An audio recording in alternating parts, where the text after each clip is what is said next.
Hello, this is the AirDXB Group News Desk. I am your host, Greg.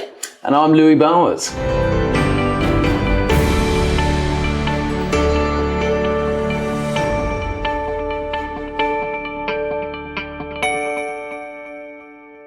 Louis has joined us on the news desk to actually give us a different opinion. As you know, we always have Joanna, and of course we'll welcome her back next month. So Louis, how are you?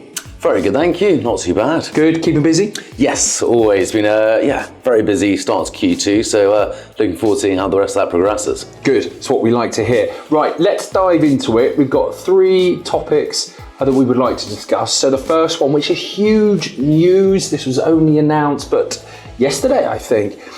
The Dubai airport. So in Arab news, Dubai approval of a new $35 billion airport terminal underscores the city's commitment to enhancing its infrastructure, cementing its status as a global aviation hub and promising increased connectivity for our real estate ventures in Dubai. So, Louis, big airport coming.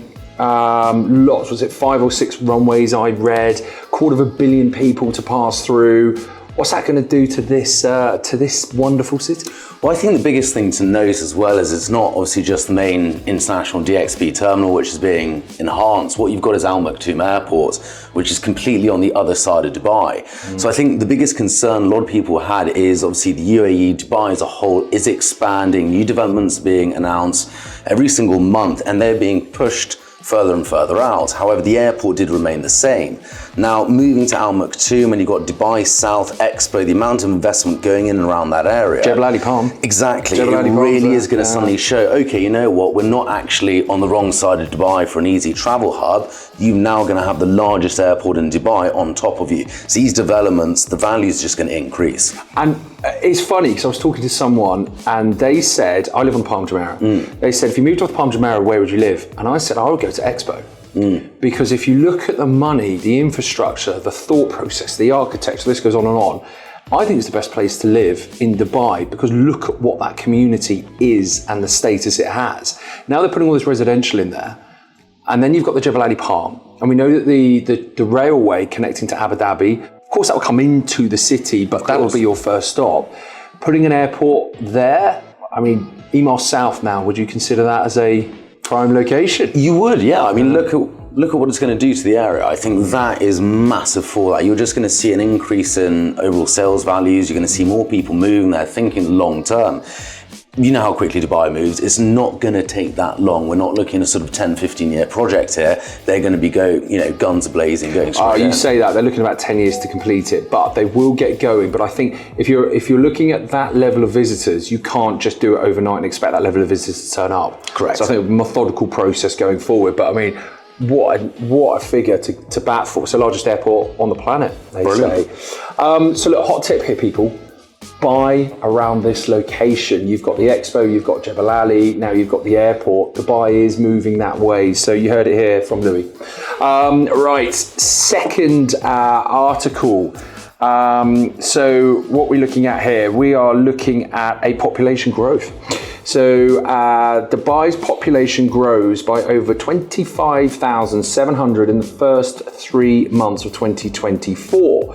So the significant population growth in Dubai, driven by an influx of foreign workers and investors, highlights the sustained demand for real estate properties in the region. This was by 7luxuryestate.com. More people coming to Dubai. Look, I think that really ties in what you're saying with the airport. The amount of investment that's going in, they need to be able to accommodate all of these new people coming to work in the city, but looking at investing in the city. This is what we've been seeing year on year, really for the last 10 years within Dubai.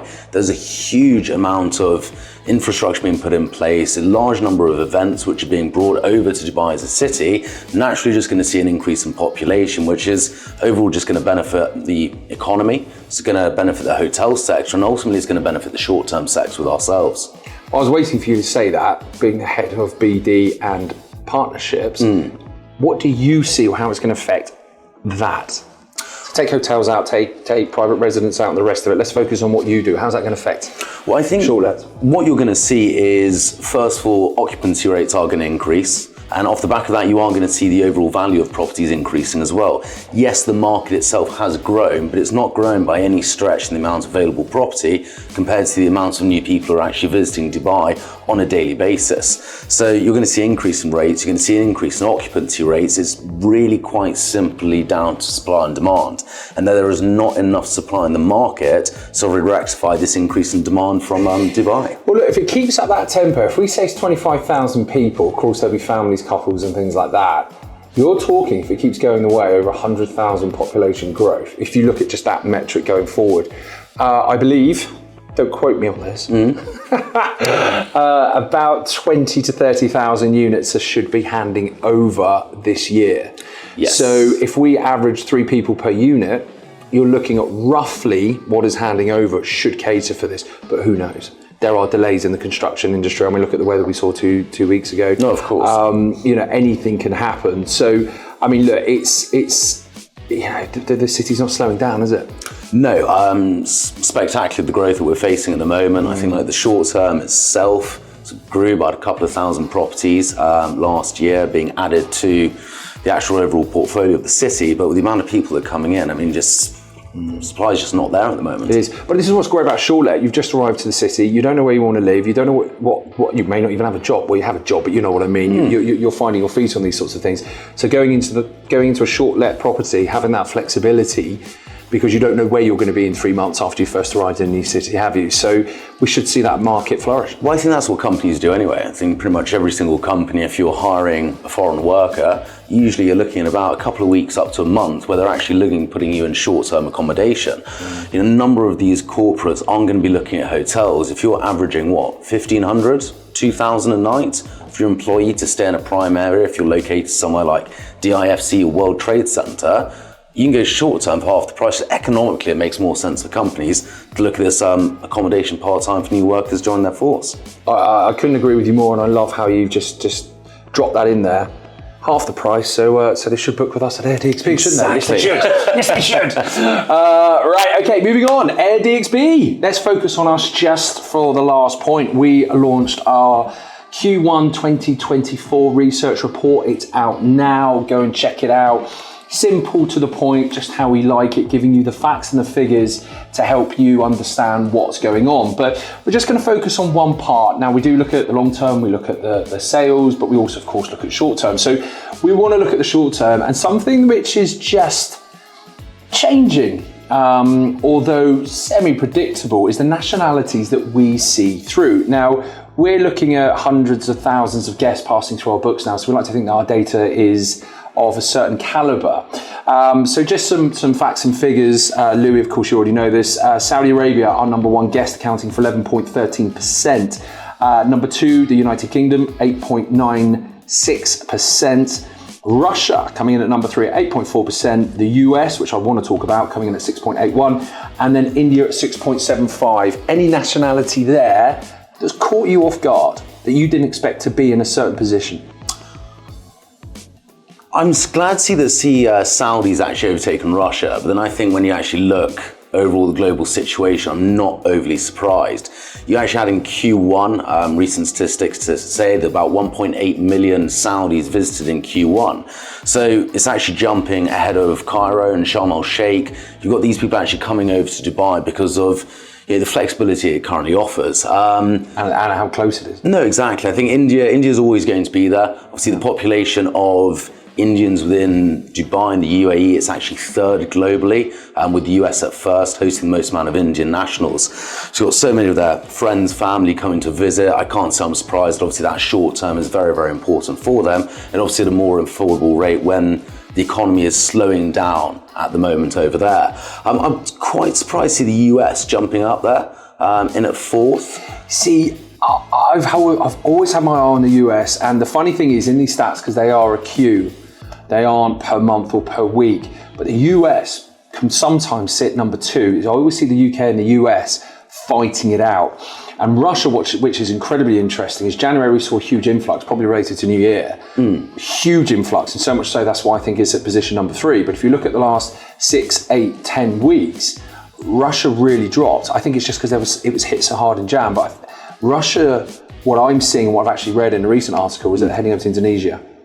Asia. Really? Moving over there. Cheaper property, cheaper overheads. And I think from a Russian perspective, if you're looking to relocate for reasons, you've got to look at what your overheads are. And of course, the ultra wealthy will stay in Dubai. But there are some people that have come to Dubai, enjoyed Dubai, and thought, oh, I can't do this for the next X amount of years. No, of course. And if your holdings are all in rubles at the moment, obviously that's taking a bit of a hit at the moment on the FX side of things. So, yeah, I can understand it's not really going to get as much value for money when it comes to Dubai as opposed to going to Indonesia. You are not. But the US is a big market. The US is a big market. And the closest place to Dubai that you can fly into is New York, which is 14 hours. Yes.